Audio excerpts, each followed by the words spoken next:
The gunshot still echoed in Maya's ears as she pushed open the bathroom door.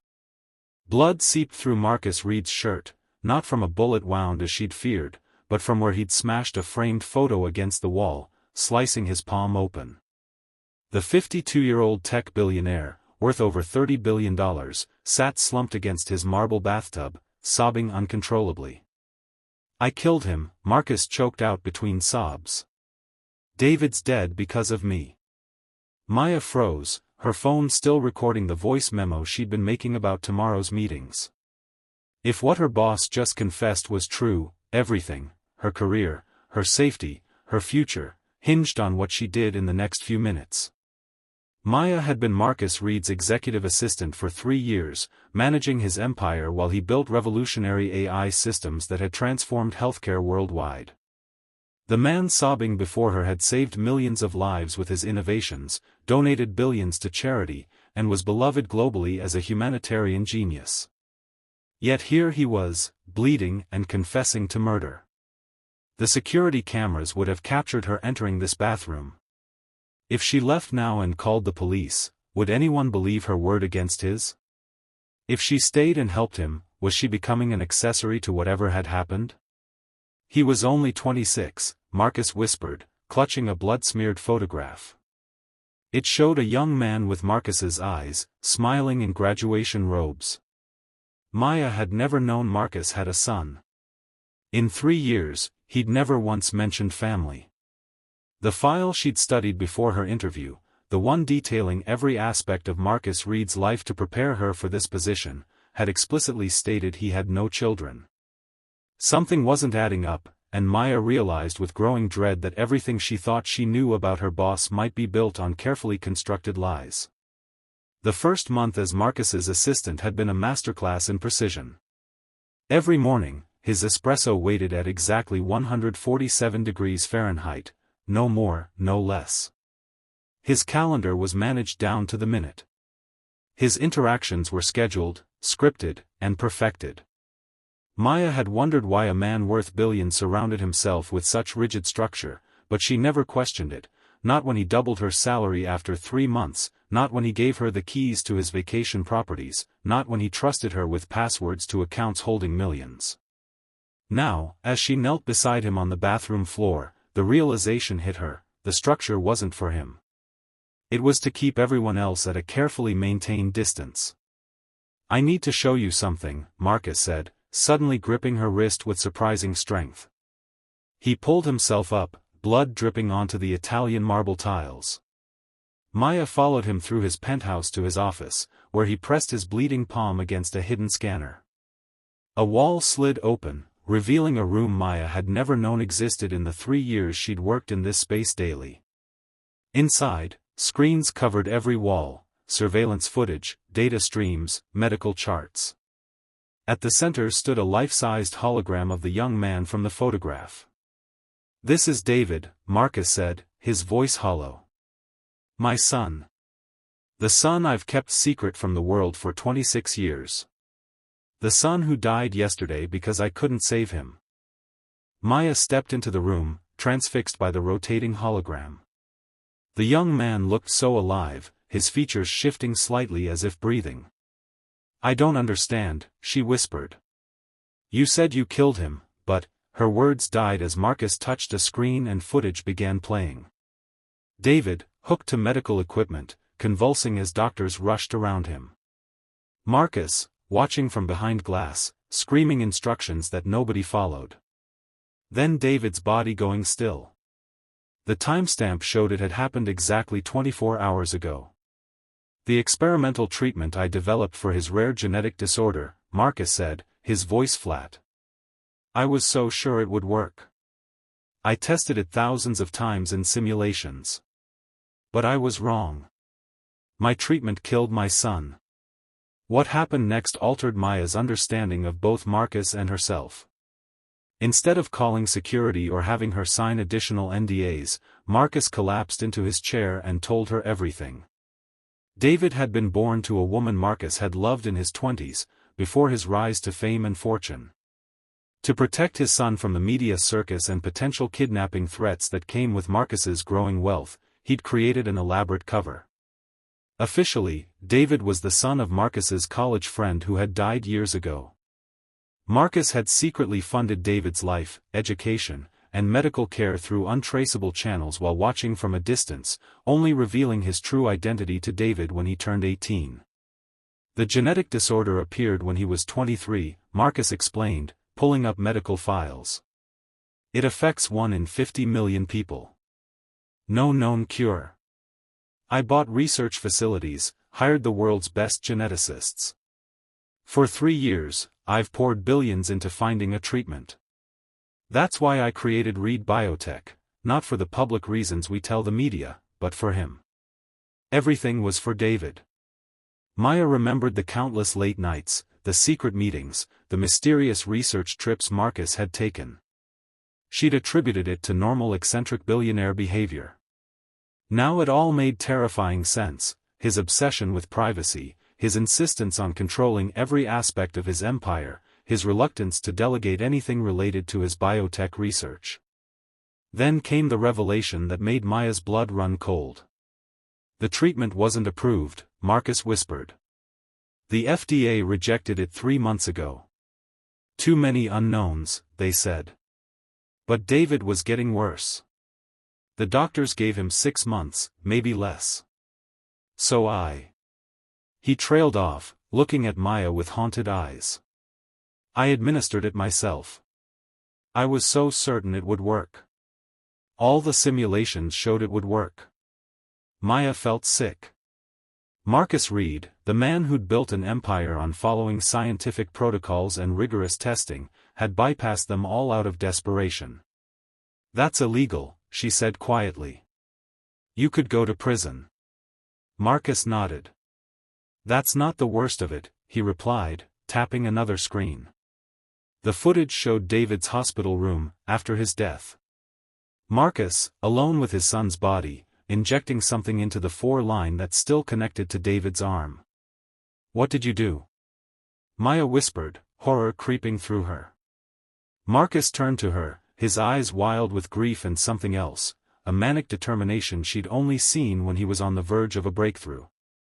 I injected him with the neural preservation compound we've been developing in the Singapore lab. The one the world doesn't know about yet.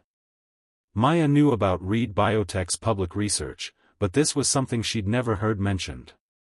His brain activity had only been gone for 7 minutes, Marcus continued. That's within the window. His neural pathways, his memories, everything that made him David, it could still be intact, preserved until. He couldn't finish the sentence. Maya understood with horrifying clarity. Marcus had been secretly developing technology that could potentially preserve brain function after death. You're trying to bring him back, she whispered. It wasn't a question. Marcus nodded slowly. I've been preparing for this possibility for years. The compound will keep his neural connections from degrading. I've already had his body moved to my private research facility. The same place where we're developing the consciousness transfer technology. Maya shook her head in disbelief. Consciousness transfer? Marcus, that's not possible. That's science fiction. Marcus smiled for the first time, a smile that didn't reach his eyes. So were smartphones once. So was landing on the moon. Everything is science fiction until someone makes it science fact. Maya felt the weight of what she now knew crushing down on her. Marcus Reed had illegally administered an unapproved treatment that killed his secret son. Then he'd injected his son's dead body with an experimental compound and moved the body to a secret facility where he was attempting to develop technology straight out of a dystopian novel. If this became public, Marcus would lose everything: his company, his freedom, his legacy. And now Maya knew it all. Why are you telling me this? She asked finally, her voice barely audible. Marcus studied her for a long moment before answering. Because I need your help, Maya. And because in 3 years, you've never once given me reason to doubt your loyalty. The next morning, Maya sat in her apartment staring at her resignation letter. She could walk away now, pretend she'd never seen Marcus broken on his bathroom floor, never heard his confession, never learned about David or the experimental technology or the ethical lines her boss had not just crossed but obliterated. She could find another job. With her resume, she'd have offers within days. She could forget everything. Except she couldn't. Because buried in her bathroom cabinet was a bottle of pills prescribed for her younger brother, who suffered from the same rare genetic disorder that had killed David Reed. The disorder that affected 1 in 50 million people, yet somehow had touched both Marcus's and Maya's families. Her brother had 5 months left, according to his doctors. Maybe less. 6 months later, Maya stood beside Marcus in his secret laboratory as they watched the monitors. On the table lay David's body, preserved in a state of suspended animation through technology that shouldn't exist for decades. Beside him, on another table, lay an advanced humanoid form, not quite human, not quite machine, but something in between. "Are you sure about this?" Maya asked, her voice wavering. Marcus nodded, not looking away from the monitors. "The simulations show a 73% chance of success. The neural mapping is complete. If this works..." He didn't finish the sentence. He didn't need to. If this worked, it would change everything, not just for David, but for Maya's brother, who was now in the next room, his condition stabilized by a refined version of the treatment that had failed David. For the past 6 months, Maya had become more than Marcus's assistant. She was his partner in a venture that crossed every ethical boundary in existence. Initiating transfer sequence, announced the AI system they'd created specifically for this purpose. Maya held her breath as the machines hummed to life. What they were attempting had never been done before, transferring a preserved human consciousness into a synthetic body. If it failed, they would have crossed lines of morality and legality for nothing. If it succeeded, they would have redefined the boundaries of human existence itself. As energy surged through the room, Maya realized with a start that somewhere in the past 6 months, she'd stopped questioning whether they should be doing this. Now all she cared about was whether they could succeed. The monitors flatlined. The humming stopped. The room fell silent. Marcus's face crumpled as he stared at the unmoving synthetic form on the table. 6 months of work, billions in resources, countless ethical compromises, all for nothing. Maya put her hand on his shoulder, feeling her own hope drain away. Without this technology, her brother's fate was sealed.